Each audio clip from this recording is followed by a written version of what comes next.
Hello students, welcome to my channel study point.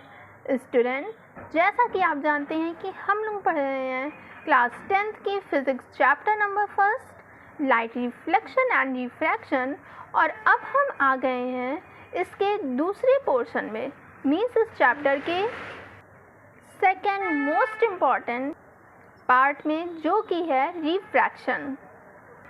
बच्चों, ये topic आपके लिए बिल्कुल डिफरेंट होने वाला है, बिल्कुल न्यू टॉपिक है, सो इसको आप ध्यान से समझिएगा, नोट्स बनाते चलिएगा, रिवीजन करते चलिएगा। ओके, तो चलिए हम स्टार्ट करते हैं टॉपिक रिफ्रैक्शन को।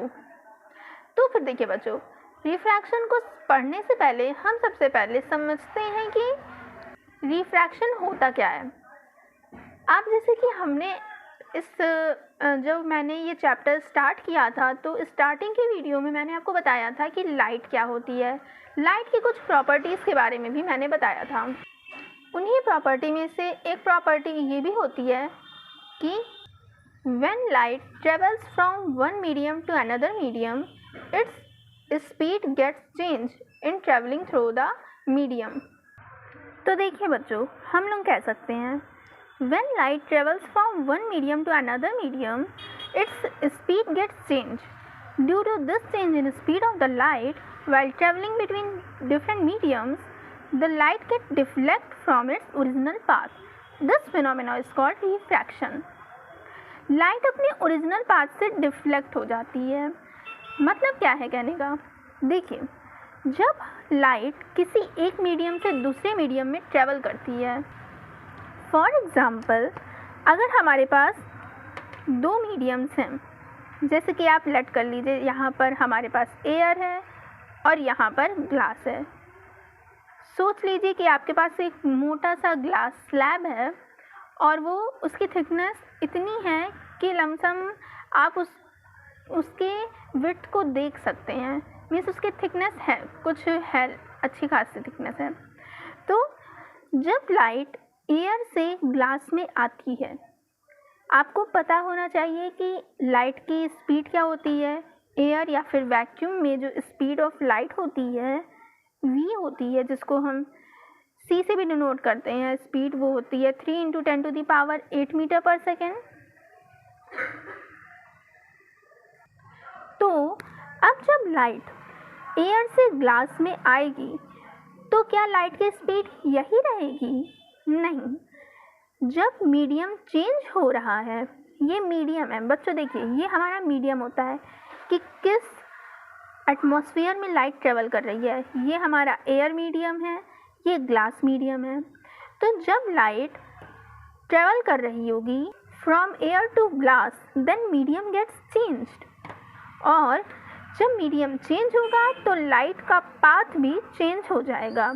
इट मीन्स अगर लाइट ऐसे फॉल कर रही होगी, एयर से ग्लास में अगर इस तरह से फॉल कर रही होगी, तो इसकी स्पीड ग्लास में कुछ चेंज हो जाती है, जिसके कारण लाइट कुछ इस तरह से ग्लास में ट्रेवल करती है। यहाँ पर देखिए मैंने क्या बताया, आपने पहले ही प्रॉपर्टी पढ़ी है लाइट की कि light always travel in a straight line, that is rectilinear propagation of light. ये एक प्रॉपर्टी है। इस आप फिनोमेना में आप देख रहे हैं कि लाइट इस स्ट्रेट लाइन में तो ट्रेवल कर रही है, लेकिन एयर और ग्लास के इंटरफेस पर लाइट बेंड हो जा रही है, मीन्स उसकी डायरेक्शन प्रोपेगेशन की चेंज हो जा रही है। ऐसा क्यों हो रहा है? ऐसा इसीलिए हो रहा है क्योंकि लाइट की स्पीड ग्लास में डिफरेंट है और एयर में डिफरेंट है। अब आप पूछेंगे कि ऐसा क्यों है, एयर में लाइट की स्पीड अलग क्यों है और ग्लास में अलग क्यों है? तो देखिए बच्चों, ध्यान दीजिए, यहाँ पे हम लोग ने मीडियम को चेंज कर दिया है। मीन्स पहले लाइट एयर में ट्रेवल कर रही थी, उसके बाद ग्लास में ट्रेवल कर रही है। आप लोग ने केमिस्ट्री में पढ़ा होगा कि एयर जो होती है उसके एटम्स में, मीन्स एयर के जो मॉलिक्यूल्स होते हैं वो बहुत ज़्यादा, उनके बीच में जो फोर्स ऑफ अट्रैक्शन होती है वो बहुत ज़्यादा कम होती है, जिसके कारण एयर के मॉलिक्यूल्स बहुत फार डिस्टेंस पे होते हैं एक दूसरे से, जबकि ग्लास एक सॉलिड है और इसकी मॉलिक्यूल्स बहुत ही क्लोजली पैक्ड होते हैं। यहाँ पर मीडियम इसी तरह से चेंज है। एक एयर मीडियम है जिसके मॉलिक्यूल्स बहुत ही दूर दूर हैं, जो कि जिनमें फोर्स ऑफ अट्रैक्शन बहुत कम लग रही है, और एक ग्लास मीडियम है जिसके मॉलिक्यूल्स बहुत पास हैं और उनके फोर्स ऑफ अट्रैक्शन ज़्यादा है। तो due to change in the medium of light, speed of light gets change. अब ये तो आपका बेसिक हो गया रिफ्रैक्शन का। हम लोग अब पढ़ेंगे कि रिफ्रैक्शन को एग्जैक्ट डिफाइन आप कैसे कर सकते हैं। सो स्टूडेंट्स, हम डिफाइन कर सकते हैं रिफ्रैक्शन को। When light travels obliquely from one medium to another medium, the direction of propagation of light in the second medium gets changed. This phenomena is called refraction of light. जब light एक medium से दूसरे medium में obliquely means directly, ये नहीं कि आपके पास एक मीडियम है उसके बाद थोड़ा सा रुक कर दूसरे मीडियम में जा रही है, नहीं। लाइट डायरेक्टली जब एक मीडियम से दूसरे मीडियम में ट्रैवल कर रही है, फॉल करती है, तो लाइट की प्रोपेगेशन का डायरेक्शन चेंज हो जाता है जब वो सेकंड मीडियम में ट्रैवल करती है, और इसी फिनोमेना को हम रिफ्रैक्शन कहते हैं। ओके स्टूडेंट्स, अब हमको पढ़ना है लॉज ऑफ रिफ्रैक्शन, पर उसके पहले मैं आपको एक छोटा सा टॉपिक बताती हूँ जो कि आपके एनसीईआरटी में है, that is refraction through a glass slab. इसको पढ़ने के बाद आप लॉ ऑफ रिफ्रैक्शन ज़्यादा अच्छे से समझ पाएंगे। तो देखिए बच्चों, जैसे कि हमारे पास समझिए एक टी थिकनेस का ग्लास स्लैब है। इसकी थिकनेस टी है। वैसे हमें इसकी थिकनेस से कोई लेना देना नहीं है, फिर भी मैं बता दे रही हूँ आपको। टी थिकनेस का ग्लास स्लैब है। अब मान लीजिए कि इस ग्लास स्लैब पर एक लाइट की रे फॉल करती है इस तरह से।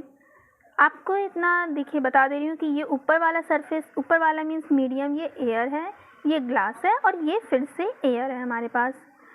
तो जब लाइट ग्लास पर फॉल करेगी तो at the point of incidence of light, क्योंकि मीडियम चेंज हो रहा है, तो फिर लाइट ग्लास स्लैब में उसकी प्रोपेगेशन की डायरेक्शन चेंज हो जाएगी और वो कुछ इस तरह से ट्रैवल करेगी।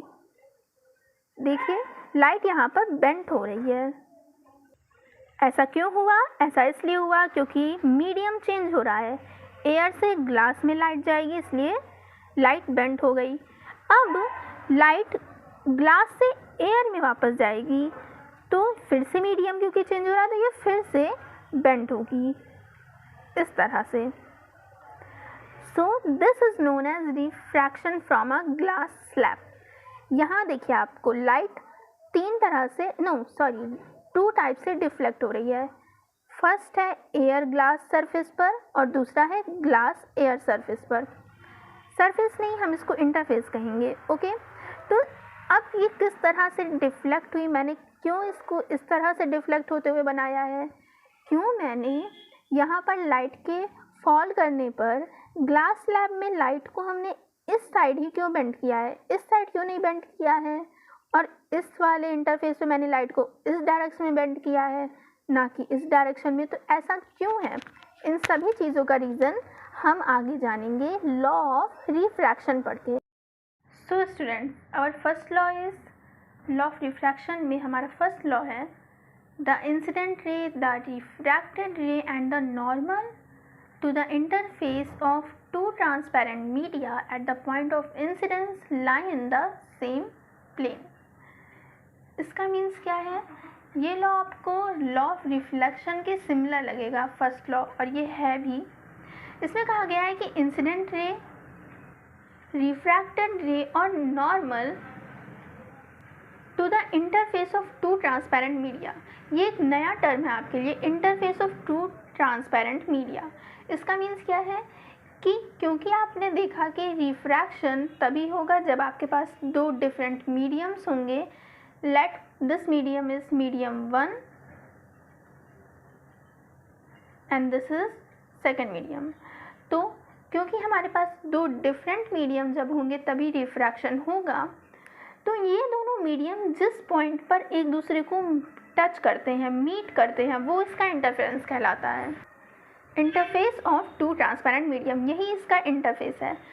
तो इस इंटरफेस पॉइंट पर, इस इंटरफेस सरफेस पर जो इंसिडेंट रे होती है उस जिस पॉइंट पे वो इंसिडेंट करती है उसी पर हम नॉर्मल ड्रॉ करते हैं और उसी पॉइंट से हमारी रिफ्रैक्टेड रे भी निकलती है।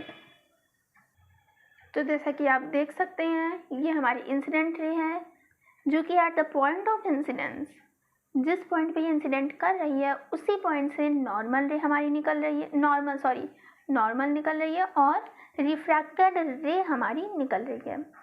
So this is our first law. Simple है, ये बहुत ही बेसिक सा है, लॉ ऑफ रिफ्लेक्शन से मिलता हुआ है। सो स्टूडेंट्स, नेक्स्ट लॉ हमारा क्या कहता है?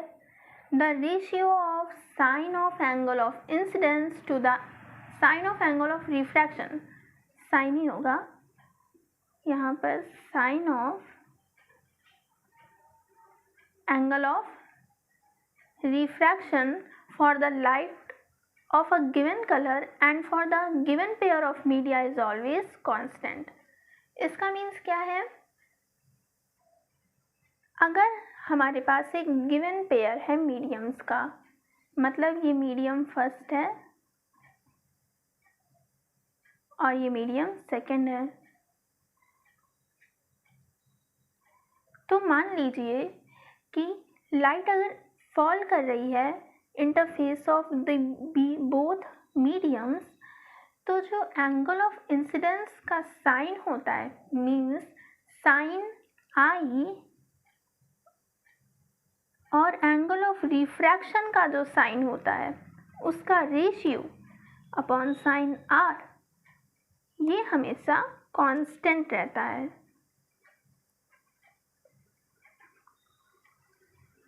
ये एंगल ऑफ रिफ्रैक्शन है जो कि नॉर्मल और रिफ्रैक्टेड रे के बीच में बन रहा है, एंगल ऑफ इंसिडेंस जो कि एंगल नॉर्मल और इंसिडेंस रे के बीच में बन रहा है। सो ये लॉ हमारा यही कह रहा है कि for a given pair of mediums and for a given colour of light, colour of light की बात क्यों की गई है?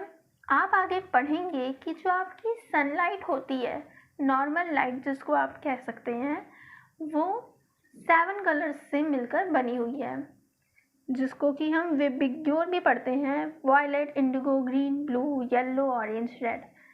सो ये 7 कलर्स से मिलकर आपकी वाइट लाइट बनती है। तो ये लॉ सभी कलर्स के लिए वैलिड तो है, बट एक गिवन कलर होना चाहिए लाइट का। ये नहीं कि आप अगर वाइट लाइट को फॉल करा रहे हैं एक मीडियम से दूसरे मीडियम में, तो उस केस में sine i by sine r constant नहीं रहेगा। लेकिन अगर आप एक पर्टिकुलर वाइट लाइट का एक पर्टिकुलर कलर को, जैसे कि केवल वायलेट कलर को या फिर केवल रेड कलर को फॉल करा के एक्सपेरिमेंट देख रहे हैं, तो ये हमेशा कांस्टेंट मिलेगी sine i by sine r की वैल्यू। और ये भी कहा गया है कि जो मीडियम है वो आपका, ये जो पेयर्स है मीडियम का, ये एक सेम पेयर ही होना चाहिए। इसका मतलब क्या है कि मान लीजिए कि आपके पास यहाँ पे मीडियम फर्स्ट एयर है और मीडियम सेकंड ग्लास है, तो ये लॉ तभी वैलिड होगा, ये जो आपका sine i by sine r की वैल्यू तभी कांस्टेंट होगी जब आपका फर्स्ट मीडियम एयर हो और सेकंड मीडियम ग्लास हो, हमेशा और हमेशा। सबसे पहले मैं आपको इसी चीज़ को थोड़ा सा और क्लैरिफाई कर देती हूँ। इसका मीन्स क्या हो सकता है?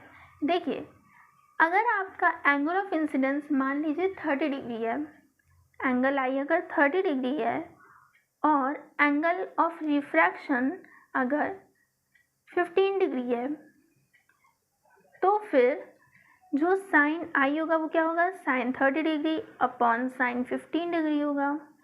ये एक कांस्टेंट वैल्यू होगी। मीन्स मान लेते हैं इसको हम सॉल्व करने पे अगर ये के कोई वैल्यू आ रही है, लेट कर लेते हैं। नेक्स्ट केस में हम मानते हैं कि एंगल ऑफ, हमने एक एक्सपेरिमेंट किया था जिसमें एंगल ऑफ इंसिडेंस 30 डिग्री था और रिफ्रैक्शन एंगल 15 डिग्री आया। सेकेंड एक्सपेरिमेंट में हम देखते हैं कि हमने एंगल ऑफ इंसिडेंस 45 डिग्री रखा, तो एंगल ऑफ रिफ्रैक्शन हमारा कुछ इस तरह से आया, कोई भी एंगल कुछ इस तरह से ये एंगल आया कि साइन 45 अपॉन साइन आर की वैल्यू अगेन के इक्वल होगी। के इक्वल मीन्स इस वैल्यू के इक्वल होगी। फिर से समझिए, हमने फर्स्ट एक्सपेरिमेंट किया जिसमें एंगल ऑफ इंसिडेंस 30 डिग्री था, एंगल ऑफ रिफ्रैक्शन 15 डिग्री था। साइन 30 बाई साइन 15 हमने किया, साइन आई बाई आर, तो हमें एक कांस्टेंट वैल्यू k मिली। नेक्स्ट टाइम्स हमने जब इस एक्सपेरिमेंट को फिर से किया तो हमने एंगल ऑफ इंसिडेंस 45 डिग्री लिया और एंगल ऑफ रिफ्रैक्शन भी कोई एंगल हमने मेज़र करके देखा, मेज़रमेंट के थ्रू हमने देखा, तो हमको मिला कि इस केस में फिर से sine i upon sine r यही कांस्टेंट वैल्यू आएगा। ये जो k होगी, अगर ये k हमारा 1.5 है या फिर कुछ भी है, तो यहाँ पर भी sine i by sine r की वैल्यू 1.5 ही आएगी। और ये तभी वैलिड है जब आपका रिफ्रैक्शन प्रोसेस कब हो रहा हो, एयर से ग्लास में, मीन्स ये मीडियम सेम होने चाहिए।